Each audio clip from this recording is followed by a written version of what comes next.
Tonight, a quiet act of courage begins in the rain. A young soldier with no family fights a hidden war. A nurse hears a single word, river, and breaks the rule that says leave. In the dim light, a chair moves closer, a hand finds another hand. A hospital divides between policy and presence, between dashboards and breath. When the power flickers, the human bridge holds, 5 minutes at a time. Voices gather, a doctor, a guard, a sister from the road, a chorus you cannot chart. And before sunrise, one bedside becomes a promise for every room. If you believe a small mercy can change an entire ward, this story is for you. Subscribe to Where Heroes Whisper, stay, and watch the full story unfold. The monitors hummed like distant thunder, and the ward smelled faintly of bleach and rain-soaked wool. The kind of November night that makes a hospital feel like a lighthouse. Nurse Amara Joshi moved between beds with a steady rhythm and a quiet smile that patients trusted. She had learned to carry her own storms without spilling them on anyone else. Tonight, the storm had a name on a wristband, Private First Class Thomas Hale, age 23, shrapnel wounds to the abdomen, infection on a slow march, no family listed, no emergency contact. Just a number where a mother's name should be. Amara read the chart and felt that familiar tug beneath the ribs. The tug that says this one needs more than medicine. Dr. Maya Singh had done everything by the book. Antibiotics timed like prayer, fluids calibrated, pain managed. But the infection was a stubborn fire, the kind that eats the edge of a life while everyone pretends not to notice. The charge nurse, Marjorie Chen, reviewed staffing ratios under the harsh light of the station lamp. Short by 1 aide, respiratory backed up, triage full, policy pinned like armor on every notice board. No lingering in rooms, no sitting without clinical necessity, no exceptions during surge hours. Private Hale stared at the ceiling with eyes that had seen training grounds and empty barracks and maybe a desert sky. His breathing was shallow and quick. His hand trembled against the blanket. Amara spoke his name softly. He blinked and tried to smile. "You all right, soldier?" she asked. He swallowed and said he was fine. The way young men say fine when what they mean is please do not leave me. She adjusted the pillows, checked the line, measured the temperature with a touch to the forehead, the way her grandmother swore by. Warm and worrying, the clock stuttered forward. The overhead pager called for security in the lobby. A family argument breaking like a plate Reuben Ortiz. The night security guard with stories about every corridor paused at the doorway and nodded. "You good?" he asked. Amara nodded back. The kind of nod that says, "I am here, and I will be here as long as I can." At the station, a printer chattered out new orders for bed transfers and a policy reminder for all staff. Administrator Victor Sloan had tightened protocols after last month's audit. Their scores were decent, their margins thin, their patience thinner.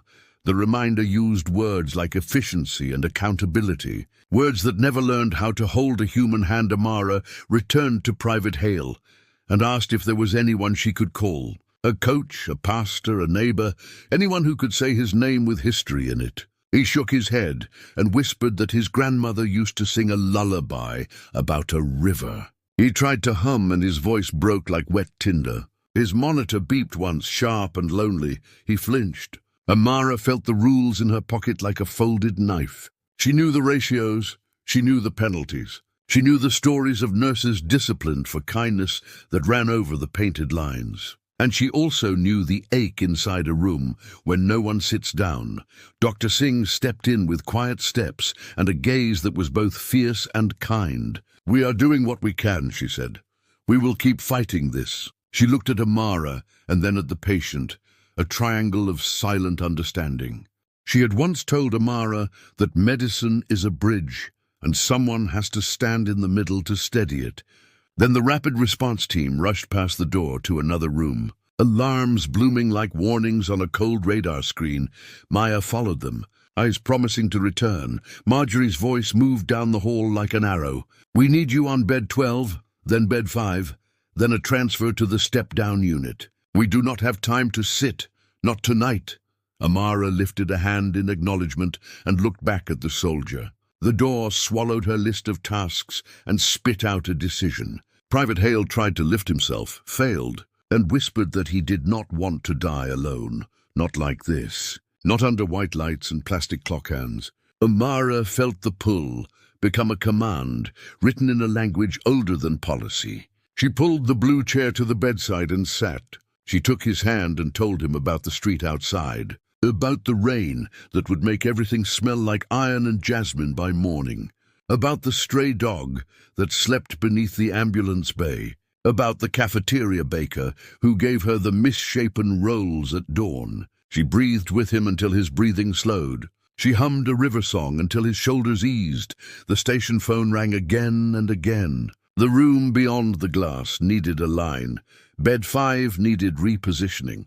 A family in the waiting room demanded answers. Marjorie appeared in the doorway, her face a ledger of pressures. "Amara, you need to move," she said. "We cannot spare anyone." Amara met her eyes and spoke gently. "He has no one." "Just for a few minutes," she asked, just until his hands stopped shaking. Marjorie's mouth pressed into a thin line. "Policy is clear," she said. "Stand up." Amara felt the heat rise, but kept her voice calm. "Policy does not know how to be a sister or a daughter," she said. "Policy has never been 23 and afraid." Marjorie hesitated, then shook her head and walked away, already carrying 10 other fires in her arms. Minutes stretched like gauze. The storm outside pressed its face to the windows. Private Hale told her about a creek behind his grandmother's house and a rusty bridge where he carved his initials. He told her about the first time he put on his uniform and how the fabric made him taller. He asked if it was wrong to be scared. Amara said no. "Fear is a sign that you are still here, and being here is brave." His grip tightened. An IV pump chirped. His eyelids fluttered with the weight of morphine and memory. She thought of her own brother, who had left home without a forwarding address. She thought of the oath she took to advocate for those who cannot speak. She kept humming the river song, and the room softened around them like a shawl. When the code team cleared from the neighboring room, Administrator Sloan arrived with a tablet and a tie too tight for midnight. He surveyed the hall like a general inspecting trenches. He saw Amara seated. He saw the untouched tasks in the queue. He saw a metric falling behind. His voice was low and clipped. "Nurse Joshi, on your feet," he said. "We have protocols, we have audits. We have eyes on our compliance dashboards right now." She stood, but did not release the soldier's hand. She explained in words that felt too small for the moment. She explained that the human body sometimes needs presence more than procedure, that loneliness is its own complication. Sloane's jaw tensed. His finger tapped the tablet. "Your compassion is noted," he said. "Your insubordination is also noted. Step away and report to the office at shift end. Bring your badge." Reuben drifted near the doorway and looked at Amara with the worry of a friend who has seen this hallway swallow good people. Dr. Singh returned, assessed the vitals, touched the patient's shoulder, and gave Amara a look that said thank you without saying thank you. The night crawled onward, and the decision ripened into consequence. By morning the rain quit, and the ward smelled like new metal. Marjorie placed a folded paper at the station with a trembling hand. It held language about violations and corrective actions and administrative leave pending review. Sloane asked for her badge and her login. The hallway seemed to lean away from her, as if trying not to pick sides. Amara removed the badge from her lanyard and thought of every hand she had held without permission from a spreadsheet. She handed it over and watched it vanish into a drawer. Private Hale slept under a piece that was part medicine and part music. Amara whispered a promise that she would be back, even if she had to stand outside the window. Reuben muttered that the world has a way of punishing the people who remember what it means to be human. Maya pressed a note into Amara's palm, a phone number and a time to talk. Marjorie looked like someone who had thrown away her favorite cup to save the kitchen from a fire. And Victor Sloane turned toward the next crisis, already forgetting the river song that still seemed to hang in the air. Outside, the dawn cracked open like a quiet vow. Amara stepped into it with empty pockets and full lungs. She was suspended between the call to heal and the cost of answering it. And somewhere behind her, a young soldier breathed a little easier because a stranger refused to leave. The city woke, the buses hissed, the bakery doors opened, and the first light caught on the hospital windows like a blessing that administrators never measure. Amara promised herself that the story would not end here. Not with a draw and a badge, not with silence. She would find a way to turn one night of disobedient mercy into something that could not be filed away. By noon, the letter traveled through the building like a cold wind. Administrative leave, pending termination review, violation of bedside time limits during surge protocol, failure to comply with direct supervisory instruction. Amara walked home with the paper folded in her palm, each crease a small refusal. She sat at her kitchen table and listened to the city breathing. The kettle clicked, the radio murmured a traffic report, and her phone buzzed with a message from Dr. Maya Singh. "Do not disappear. Meet me behind the loading dock at 7. Bring that river song," Ruben Ortiz called from the back corridor, where the walls knew his footsteps. He spoke like someone who had decided something. "The kid asked for you," he said. He woke asking if the lady with the jasmine voice was real or a dream. I told him both things can be true. Then he lowered his voice. "The administrator is parading the policy through the halls like a medal. But people are not clapping.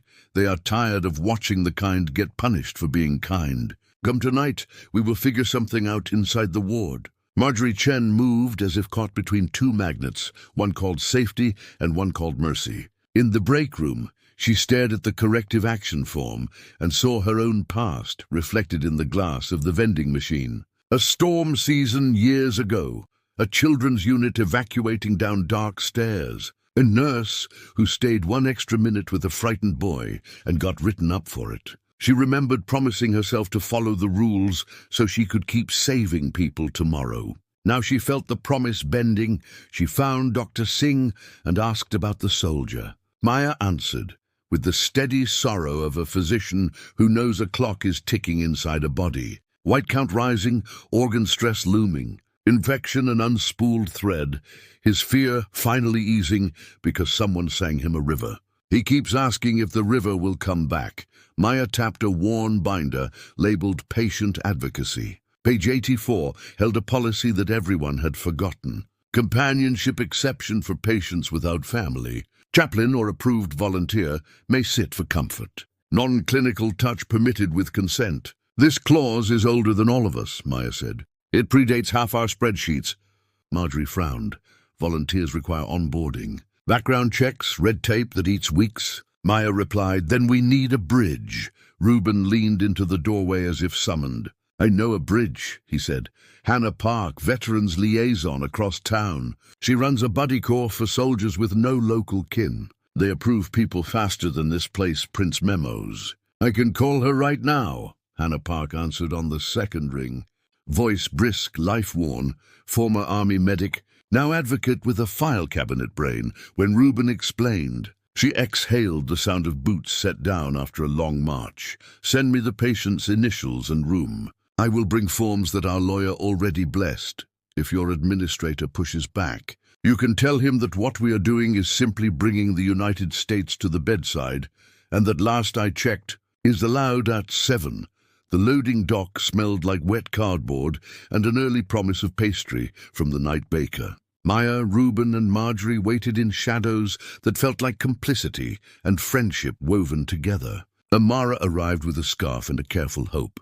Hannah pulled up in a truck with a dented bumper and an American Legion sticker that had survived sun and winters. She wore a knit cap and a stare that could stitch a wound closed. In the cab sat two more companions, Eli Navarro, a quiet mechanic who still folded his socks like inspection day, and Grace Whitaker, a college senior whose brother had come home but not all the way back. They tumbled out with clipboards and laminated cards, signatures scrawled in the light of a phone screen.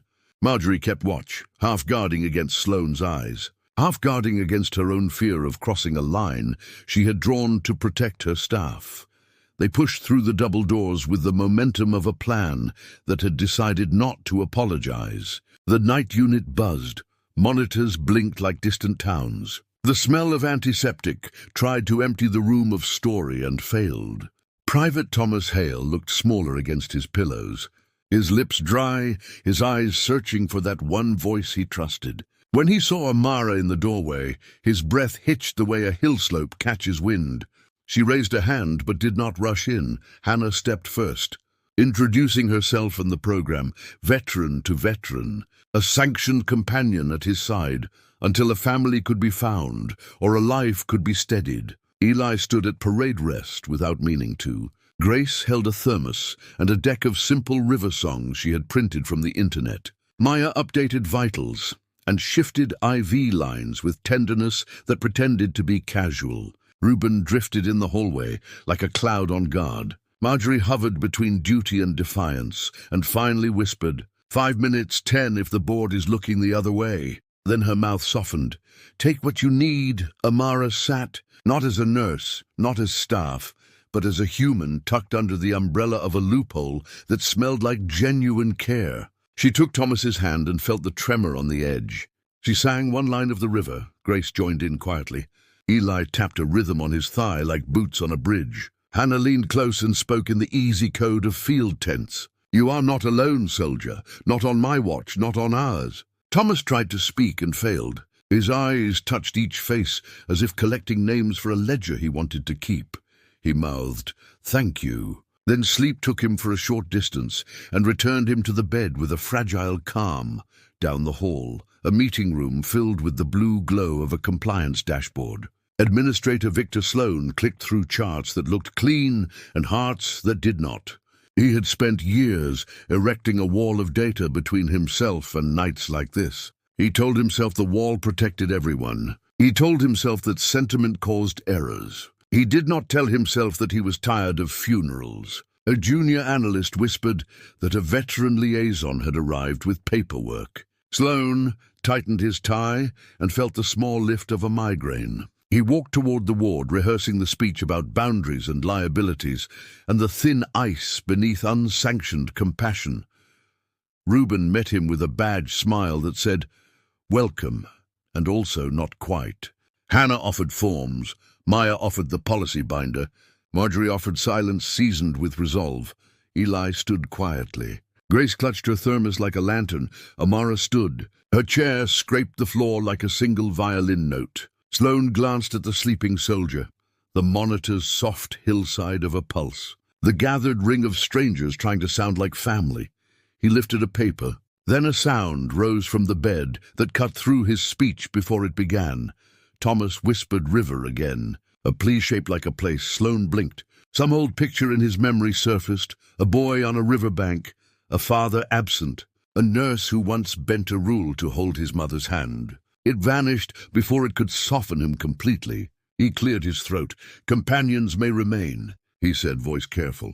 Nurse Joshi may not. Policy is unambiguous. My responsibility is the entire hospital. Not one story. His eyes flicked to Amara and away. We will hold the review in 2 days. Bring representation if you wish. After he left, the air felt like it had just survived a storm. The group looked at each other and understood that teamwork would not be a steady bridge, but a rope crossing over a canyon. They tightened their knots. Maya would document every minute under the advocacy clause. Marjorie would adjust the staffing board to free pockets of time that looked like accident. Reuben would control the corridor. Hannah would rotate companions. Eli would sit through the night with the clockmaker patience of a man who knows engines by their breath. Grace would text her campus choir to record the river song on their phones, so the soldier could hear a small town sing him home if he needed it. Amara would wait in the cafeteria with her scarf and her stubborn heart, ready to step in the instant a loophole widened, ready to be told to leave, ready to return. She pressed her folded badge inside a library copy of Night Shift Pharmacology and smiled at the irony. Losing a badge had made room for a different kind of authority. The one that answers to a voice whispering river in the dark. Near midnight, Thomas stirred. Fever climbing, breath skating, pain making fists in his muscles. Eli leaned closer and told him about a shop he works in, about turning broken gears until they hum again. Grace played the first choral note from her phone, and the room warmed by a degree that no thermostat could measure. Hannah swabbed his lips and told a joke ugly and kind in the language of medics. Maya adjusted a dose with the precision of a cello player tuning one string. Amara watched from the doorway and felt both helpless and held. Outside the window the rain paused, the clouds parted, and the river of traffic on the avenue sent its soft hush up to the glass. Thomas's eyes found Amara, and he tried to speak. His mouth formed a word, with the care of a letter being folded. Not river. Another word, a name maybe. She stepped closer. His fingers traced the air, as if writing on invisible paper. Then he slipped back into sleep, leaving the unfinished word hanging above the bed like a flag that no one could read yet. Morning arrived like a thin silver ribbon, and with it a warning. Thomas's fever climbed, his blood pressure wavered. The infection that had been a slow fire turned into a running blaze. Maya read the labs and her jaw tightened. "We need an intervention," she said softly. "Imaging shows a pocket that needs draining. Interventional radiology will do it, but they want consent. Without family it becomes a maze. Ethics huddle in 10. Bring every clause that lets kindness move faster than paperwork." Hannah spread her forms like field maps. "This state allows a friend or clergy to sign under emergency circumstances when no kin can be found," she said. The policy binder agreed in tired print. But Sloane's office added a memo last quarter requiring 2 verifications for liability. It was the kind of safety that can turn into a lock. Marjorie gathered the team in the side room, Maya, Hannah, Reuben, Grace, Eli, and Amara at the threshold, because she was still not allowed to be staff in that circle. The air felt like the minute before a storm hits. You hear the distance, and you know it is coming for your street. Grace lifted her phone and played the choir again. Softer, and said he tried to form a word last night. Not river. It sounded like mile or miles, something with an L and a soft S. Eli nodded and reached for Thomas's bag, the one that had been tucked under the bed since admission. Inside, he found a folded photo, a creek with a narrow bridge rusting at the rails, a boy with a buzz cut, and a girl with a braid facing away from the camera. On the back, a smudged penline, L. Bishop, the Good Bridge. "Call if you need to find home," a number half rubbed out. Reuben snapped a picture and sent it through a string of friends who could trace a phone from memory and kindness alone. Hannah called an old contact at the county office, a clerk who kept a shoebox of addresses for people who fall through cracks. The clerk recognized Bishop as Lena Bishop, a foster sister from a small town 3 hours away. Last known location, a diner off Route 19, where the coffee tasted like earth and salvation. Sloane stepped into the doorway without knocking. "Consent," he said, his voice steady and tired. "Someone needs to sign it who can stand in court if things go sideways." Maya held up the policy and the state clause. Hannah held up her credential, chaplain eligible, designated companion eligible with verification. Sloane looked at Amara and then away. "Nurse Joshi may not act in any capacity related to care," he said. By now the words felt like a script he did not enjoy saying. He rubbed his eyes and added, "I will allow an emergency committee sign-off if we have a second verification from a person tied to the patient's history." Grace lifted the photo. "This is his history," she said. Sloane frowned. "Photos can be anyone." Hannah's phone lit up. The clerk had found Lena. The first call went to voicemail. The second found a tired voice over a clatter of plates. "This is Lena who is asking," Hannah spoke plainly. "A young soldier named Thomas Hale is here. He listed no family. Do you know him?" The silence on the line stretched. Then a breath came through like a door opening. "He was my little almost brother," Lena said. "The only person who could win me at checkers." Her voice shook. "Tell me where, tell me how, tell me what I can do." Hannah explained the consent. "The timing, the risk, the hope." Lena said, "I am 3 hours out, but I am already in the car. Put me on speaker with whoever needs to hear me say, I will stand for him." Sloane took the phone, his official tone softened by an inch. He asked questions that sounded like a courtroom and a porch conversation all at once. She answered with details about a creek, a bridge, a birthday. a scar shaped like a comma on his left knee. Sloane finally nodded. Verification accepted. Ethics committee convened. Consent approved under emergency friend clause. IR in 30 minutes. Amara exhaled. It felt like light entering a locked room. She wanted to thank everyone and also to be at the bedside. She stood in the doorway, and Thomas's eyes found her as if her name grew on the doorway frame. He whispered the same half-word, this time a little clearer. Lena or Lena? The unfinished bridge now complete.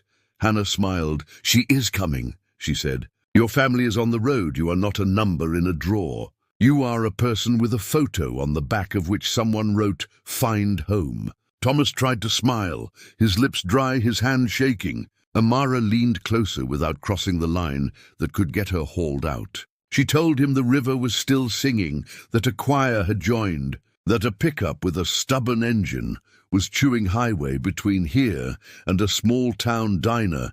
Interventional radiology prepped the suite. Maya walked with the team like a captain, steering a fragile boat down a narrow channel. Eli waited outside the doors with shoulders squared. Grace held her thermos like a candle. Hannah signed as companion and friend under the clause. Sloane stood to the side, with a posture that said he wanted to be a wall, and was tired of being a wall. Marjorie coordinated the floor to cover every gap her decision created.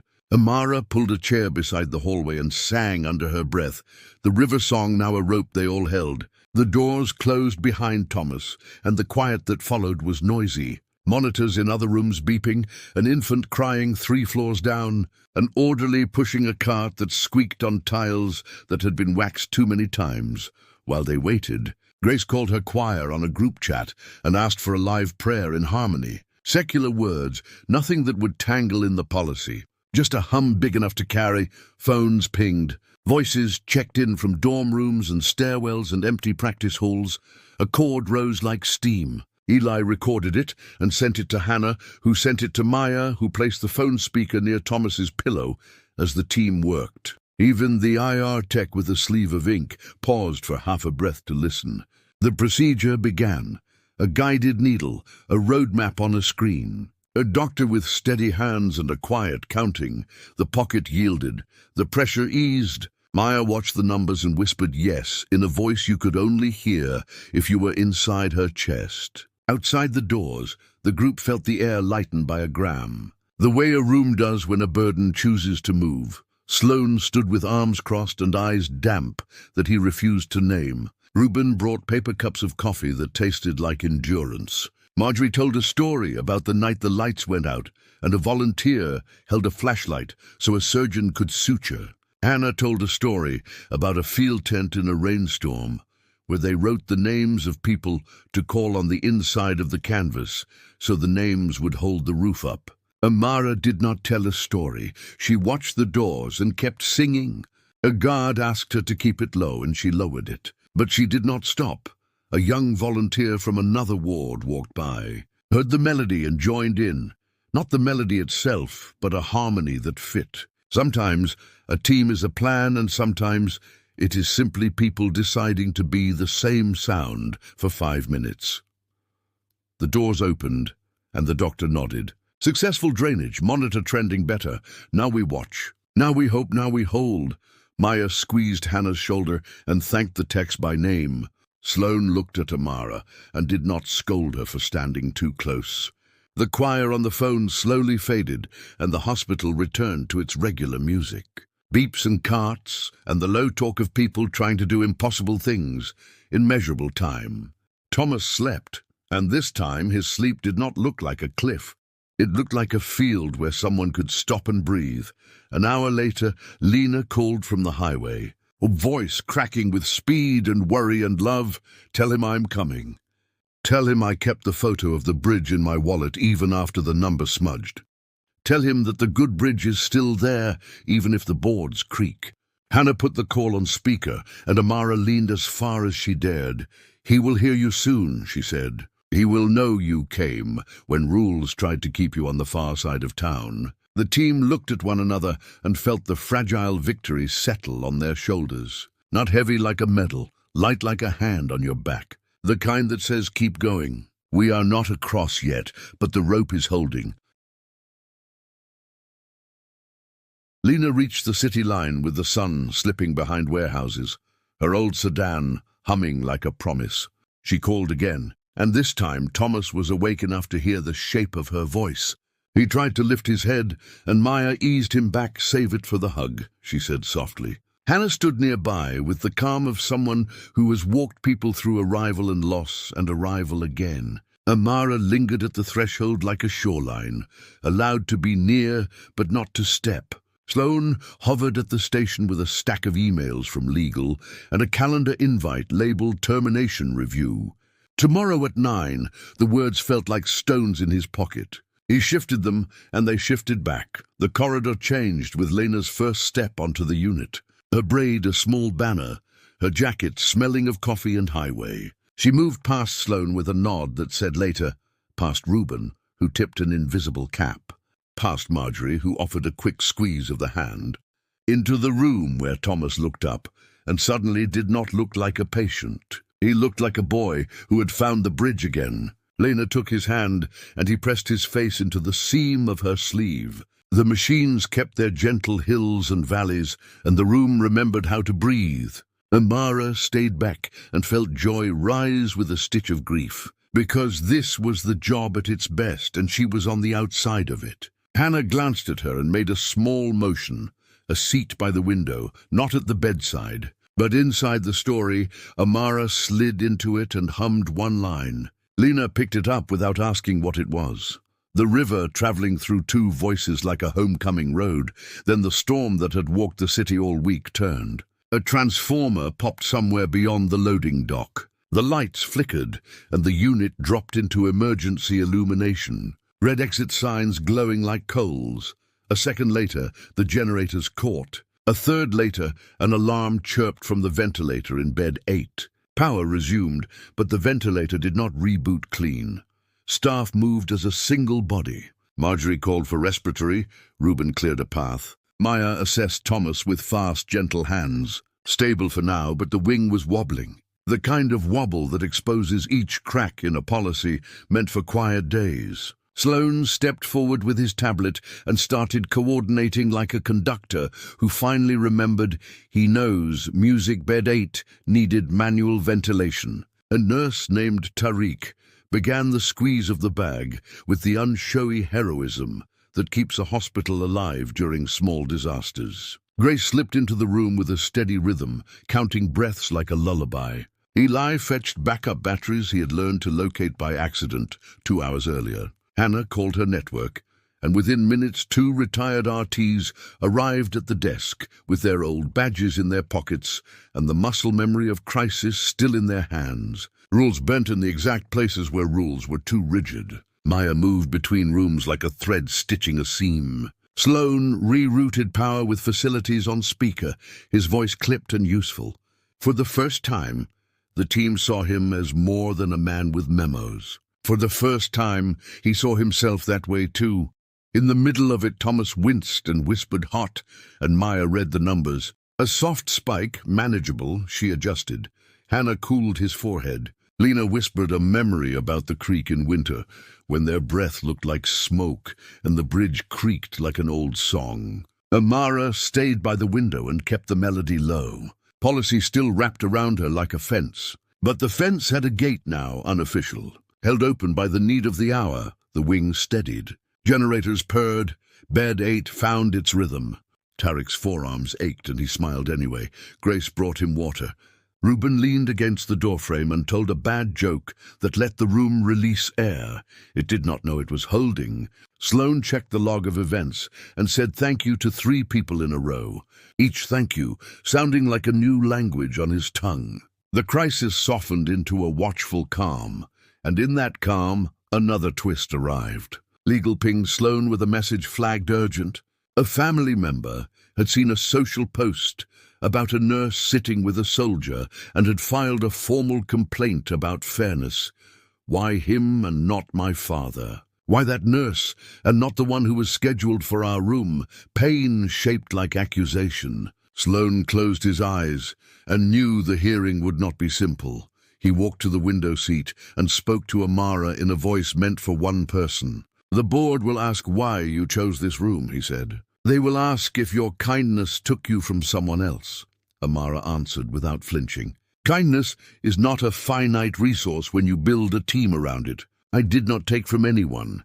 I started a circle, and the circle brought more chairs." He glanced toward Hannah and Eli and Grace, and the retired RTs, and the way Marjorie's staffing board now had small pockets of time-labeled companion minutes. He looked at Lena holding Thomas's hand and the thermometer trending down by 1 degree. He looked at Maya, whose eyes were tired and blazing. He nodded once, then twice. A man deciding what kind of hill he is willing to stand on. Night deepened, and a soft knock came from the doorway. A chaplain named Father Miguel, who did not wear his collar on late shifts, but carried a deck of blank cards. He offered one to Thomas. "Write the name of the person you want to speak to if your voice gets lost," he said. Thomas took the card with a hand that trembled less than before. He wrote 2 words. One was Lena. The second was the creek's real name, not river at all, Blue Willow. The name sounded like a door you could walk through. Hannah smiled and said, "We will find a way to stand on that bank even if we are in a building made of elevators and alarms." Eli said, "I can build a willow out of IV poles if we need to." Grace said the choir can hum leaves, and Amara felt an idea take shape. A plan that would be both simple and bold by midnight. The plan had a shape, a Blue Willow hour. 6 in the morning when night staff and day staff overlap and the ward is tired but quiet. A sanctioned moment under the companionship clause, where anyone without family could have 5 minutes of human presence. No clinical tasks, no metrics, just a chair and a hand and a name spoken aloud. Marjorie leaned over the board and found 10 5-minute slots that did not break ratios. Maya drafted language that would survive an audit. Hannah offered volunteers to fill gaps. Reuben promised to keep the corridor clear. Grace prepared a short harmony that could be hummed without violating anything. Eli made small paper signs with a hand steady from years of drawing lines straight on greasy metal. Sloane watched and said this can look like a pilot, not a rebellion, and for the first time he was not the brake. He was the steering at 4. Lena fell asleep in the chair with her hand still wrapped around Thomas's. The monitor traced the slope of a manageable hill. Maya slumped for 10 minutes in the break room with her eyes open.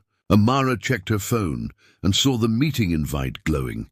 She felt fear and also a fierce clarity. "I will not argue that I did not break the rule," she thought. "I will argue that the rule was built for a floor that is not this one. I will argue that we made it safer by refusing to pretend that loneliness is harmless." She folded the notice and tucked it into her scarf like a marker in a book she fully intended to finish. At 6, the Blue Willow hour began with a whisper, a curtain drawn halfway, a chair set close. Father Miguel at one bedside, Grace at another. Hannah with a widower who had not spoken since his surgery. Eli with a man whose hands remembered wrenches even in sleep. Marjorie watching the ratios and finding herself oddly light, like she had been carrying a bag of rocks she could finally put down for a moment. Sloane stood at the end of the hall and saw the gentle geometry of it. These 5-minute bridges, built of ordinary people. The ward grew quiet not by order, but by design. In Thomas's room, Lena and Amara hummed the first bar of Blue Willow, and the soldier breathed out with a sound that was almost a laugh. A laugh that said, "This hurts and I am here." A laugh that said, "Keep going." The hearing room smelled like dry paper and coffee that had forgotten how to be kind. 9 in the morning arrived with grey light, and the long table felt like a border. Administrator Victor Sloane sat at one end with legal counsel, who shuffled policies like playing cards. Across from them sat Amara, with her scarf and a quiet spine. Dr. Maya Singh placed the advocacy binder between them, like a truce flag. Marjorie Chen set down staffing sheets that showed how Blue Willow Hour fit inside safe ratios. Hannah Park stacked letters from veterans and caregivers who promised to stand as witnesses if needed. Ruben Ortiz leaned against the back wall with his security badge and a look that said, "I am here for the truth, not the gossip." A state quality auditor named Elise Romero joined by phone. Her voice clear and even. She asked for clarity. Was there a deviation from surge protocol? Yes. Did it endanger other patients? No. Good staff demonstrate compensating controls. Yes. Blue Willow hour, documented coverage, documented outcomes. Did the deviation produce measurable benefit? Maya lifted labs and vitals that trended away from the cliff. Then Sloan surprised everyone, including himself. He spoke before his counsel could. I have enforced policy with rigor, he said. But I have also watched loneliness add pain to people we are sworn to ease. Nurse Joshi sat with a patient who had no family. I disciplined her because policy tells me to. Then I watched a team transform a loophole into a safe practice. My question is not whether she broke a rule. My question is whether the rule we used was built for an older day and whether our job is to keep the letter or the life. The counsel shifted in her chair and reminded everyone that fairness is also a patient safety concern. A family had filed a complaint about perceived favoritism. Why him and not my father? The sentence floated over the table like a bruise. Amara spoke with care. Your father deserved a hand and a name too, she said. Blue Willow is the start of a system that does not depend on a single nurse breaking alone. It is a habit we can spread. The auditor asked for evidence beyond the single room. Marjorie slid forward a log from the early hour. 5 minutes at 9 beds, a widower who finally ate. A woman who let a nurse clip her nails for the first time in a week. A man with dementia who stopped picking at his IV because a volunteer sang the tune of a song his mother loved. None of it grand, all of it humane.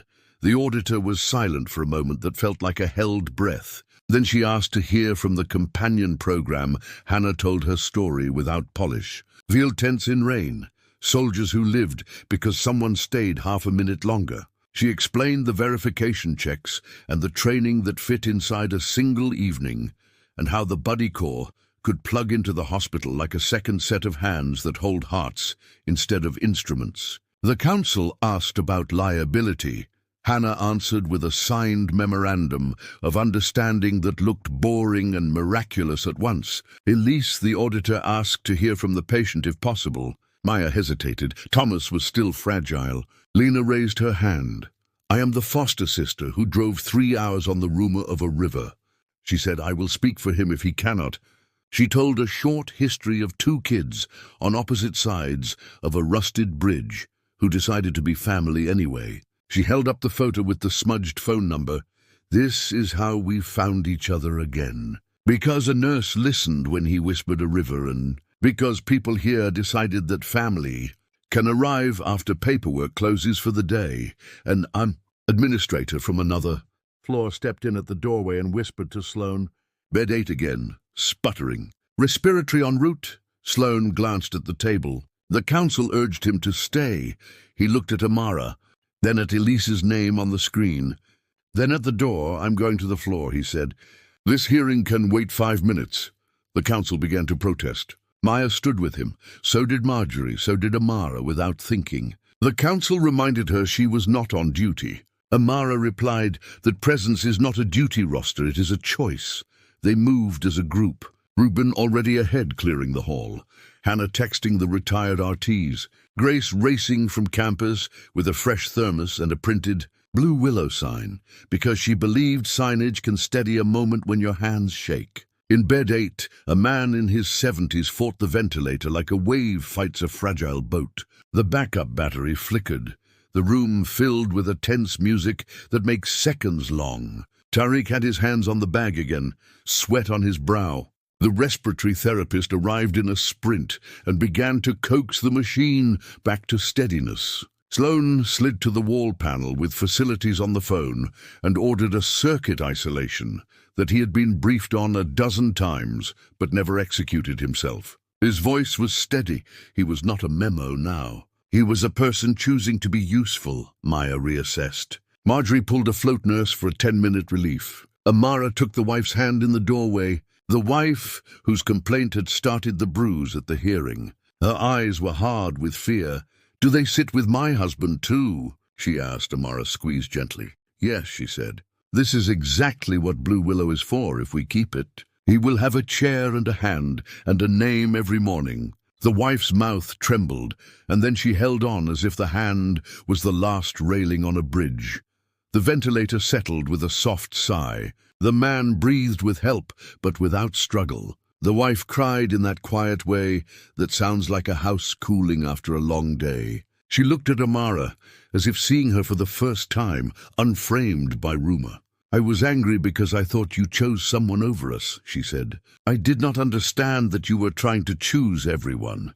The hallway seemed to tilt toward Mercy. Sloane exhaled until the shape of his shoulders changed. He turned to the group and said, "Take the 5 minutes, log them, protect the ratios. We will make the pilot official today."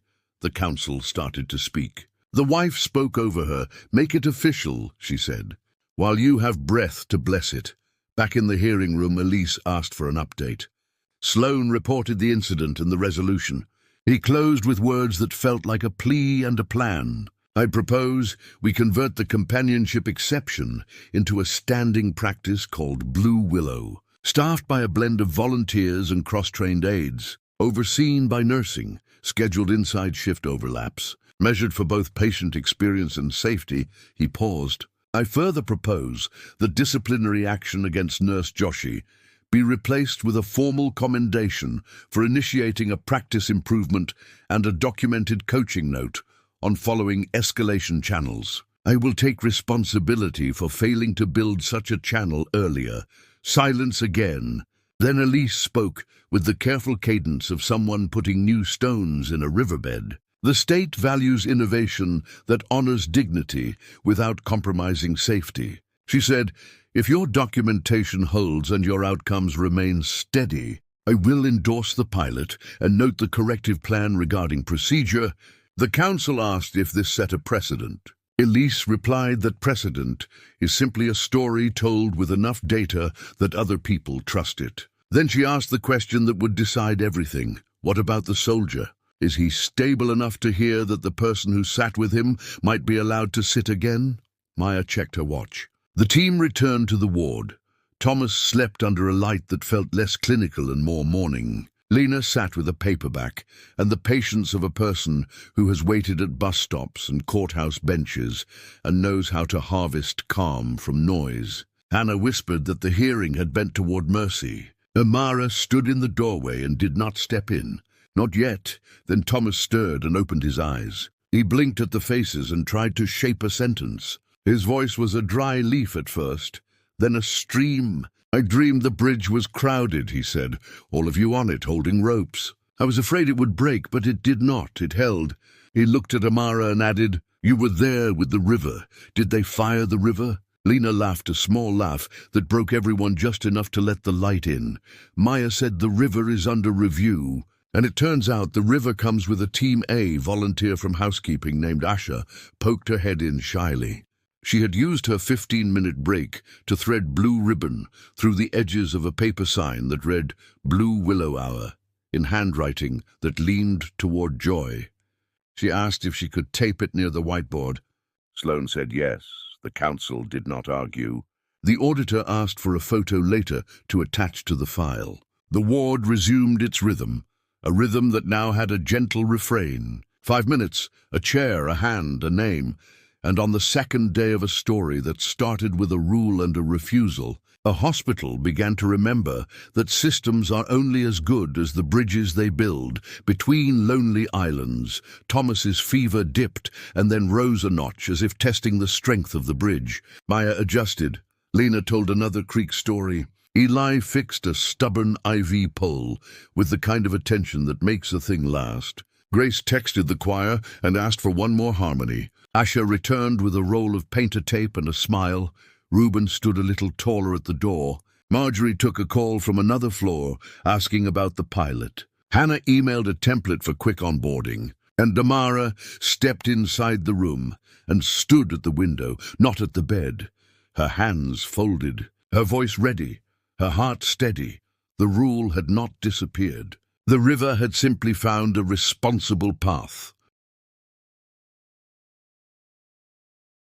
The day leaned toward evening, and the hospital exhaled the slow breath of a place that has been changed by choice. Not by miracle, the complaint family left a note on the board.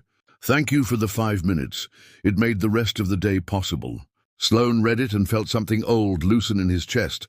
Something that had calcified into caution now softened into care. He looked toward Amara and she nodded, the kind of nod that says we are not finished. The story requires one more crossing. The sun lowered behind the glass, and the ward waited for the last turn that would decide whether this bridge holds for the next traveler who arrives without a name to call their own. Evening settled like a soft blanket over the ward, and the day crew traded keys with the night crew. For a few warm minutes, the hallway filled with greetings and the kind of jokes that keep a place human. Then the last turn arrived without fanfare. Thomas's heart rate began to skip like a record with a scratch. Not a crash, but a warning. Maya was at his side with hands steady and voice calm. Lena kissed his forehead and told him about the time they tested the creek after a storm, and the water ran high but never broke the banks. Amara stood at the window and hummed the first line of the song that had become a rope between them. Hannah texted the buddy corps to stay on standby. Marjorie adjusted the grid and found 3 extra 5-minute windows that looked like kindness disguised as logistics. Sloane stepped into the doorway and did not carry a tablet this time, only his own face without armor. The rhythm steadied. The numbers listened to reason. The lullaby of machines softened. Thomas blinked up and found the faces that had carried him across the shaky months of a war he had not expected to fight in a hospital bed. He whispered, "How many bridges did you build while I slept?" Lena laughed and said enough to get you to breakfast.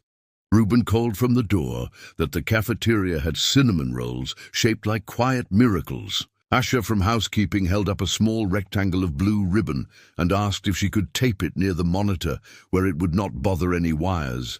Maya nodded, and the room came to resemble a small chapel built of plastic and chrome and shared breath. The board met that night on a video call that lit up Sloane's office like a small constellation. The council recited policy, and Elise the auditor asked clean questions. Then Sloane surprised himself again. He told a story instead of a statistic. He told them about a nurse who held his mother's hand when he was a boy, and how he had forgotten that night until he watched a soldier whisper river in a room full of people who refused to let a person be an island. He did not excuse the rule break.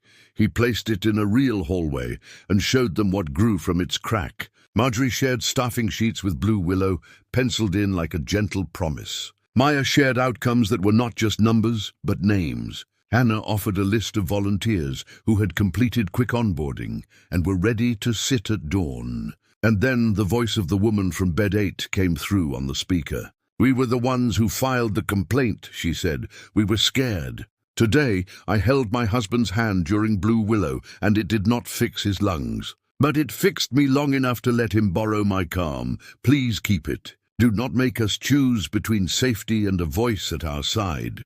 The vote was not unanimous, but it was enough. The board approved a 90-day pilot with a plan for expansion if safety held, and the hallway did not fray. The recommendation for termination was withdrawn, replaced with a formal commendation for initiating a practice review and an expectation that future exceptions travel through a fast lane that Sloane promised to build by morning. The room exhaled, not like victory, like relief. Like a bridge tested by weight that holds, Amara listened with her hands folded and her eyes bright with a stubborn light that had not gone out even when a drawer took her badge. Sloane turned to her and said 2 words that do not appear in any manual. "Thank you," he added 2 more. "Teach us at dawn." The pilot began with a difference you could feel under your shoes. The Blue Willow board sat outside the station with names and 5-minute blocks that fit into the weave of care. Housekeeping brought tape and pens and a small potted fern that looked like a cousin of the creek's hanging trees. Volunteers checked in, wearing simple lanyards that meant trust had a shape. Father Miguel placed a small basket of blank cards where anyone could write the name they wanted spoken if their voice wandered. Grace arrived in a thrifted blazer, ready to lead a hum that could wrap a room without getting in the way. Eli tuned a squeaky wheel on an old IV stand and declared it willing. Reuben stood at the end of the hall like a quiet lighthouse. Hannah checked 2 forms and 3 pulses with the same tenderness. Maya rounded with a tired smile that looked like sunrise. Marjorie ran ratios with the lightness of someone who had found a lever that moved a burden. Thomas slept and woke and slept again. The fever drifted lower, like a winter river easing towards spring. When he woke, he asked if the Blue Willow sign was real or a morphine trick. Lena brought it to the bedside, and he traced the letters with a finger that trembled less. He asked if someone could carry it to bed 11 for a few minutes, because the man there cried without sound. Amara looked to Marjorie, who looked to the ratios and nodded. Yes, 5 minutes. The sign travelled on gentle hands and came back with a little more story written in its edges. Asha added a tiny paper leaf she had cut on her break. A volunteer from transport donated a roll of painter tape and a smile shaped like relief. The ward began to feel like a small town that learned a new habit overnight. The habit of pausing long enough to say a name until the room could keep it ringing on its own. By the end of the week, Sloane had a fast-lane document that fit on a single page and lived on every desktop. Do not wait for perfect permission when the human thing can be done safely. He wrote, escalate through this path, log the minutes, adjust the board. Ask for a companion, and yes, sit. The council inserted language that kept the lawyers unafraid. Elise flagged it as a model for other hospitals to test. A local reporter heard about it and tried to make it a scandal. The headline almost said fired for compassion. But the story that emerged was harder to sell and better to live. A team bent a rule and built a safer bridge. Readers sent in letters that sounded like prayer without a steeple. A few angry notes arrived. But the ward was too busy humming and charting and sitting and saving to be dragged into noise. 2 weeks later, Thomas stood at the unit door in clothes that were not a gown and waved at the staff. His steps were careful and proud. Lena carried a small bag with his grandmother's cookie tin inside. She passed it around like an offering. The cinnamon rolls had nothing to fear. These cookies were shaped like small crescents that crumbled into laughter. Thomas asked if he could visit the window where Amara had stood. He pressed his palm to the glass and smiled. I thought this was a cliff the first night, he said. Turns out it was a bridge with fog on it. Amara laughed and told him that fog teaches you to trust the hands holding the rope. Maya checked him one more time, like a mother wolf pretending to be a doctor. Reuben insisted on escorting them to the elevator like a parade, even though no one requested a parade. Grace hummed 2 bars that sounded like a sunrise on a creek. Eli gave Thomas a pocket wrench because he did not like sending anyone into the world without a tool that could turn something in a pinch. Asha tucked a folded Blue Willow ribbon into Lena's palm. For your rearview mirror, she said. So the road knows you belong to a place that sits with people. The hospital lobby grew a small plaque near the benches by the windows. Blue Willow Bench, a place for 5 minutes when 5 minutes is the bridge you need. Sponsored by the people of this ward and the companions who sit. The plaque did not list titles, it listed functions. A hand, a chair, a name, a hummiform, signed with courage. Sloane stood with his tie a little loose and read it like a confession. Then he turned to Amara and pinned her badge back to her lanyard. The same photo, the same smile, a new weight. The weight of being the person who dared to sit and then dared to share the seat. He cleared his throat and said the line that would travel through the building for years. We measure what we treasure. From today forward, we will measure loneliness, and we will treasure its easing on a quiet morning when the city smelled like rain and bread again. Thomas and Lena drove home along Route 19. They stopped at the diner where the coffee tasted like earth and salvation and left a note under the sugar jar. If anyone comes asking for L. Bishop or T. Hale, tell them home is not a single place. It is a circle you carry. Back at the hospital, a new patient arrived without family.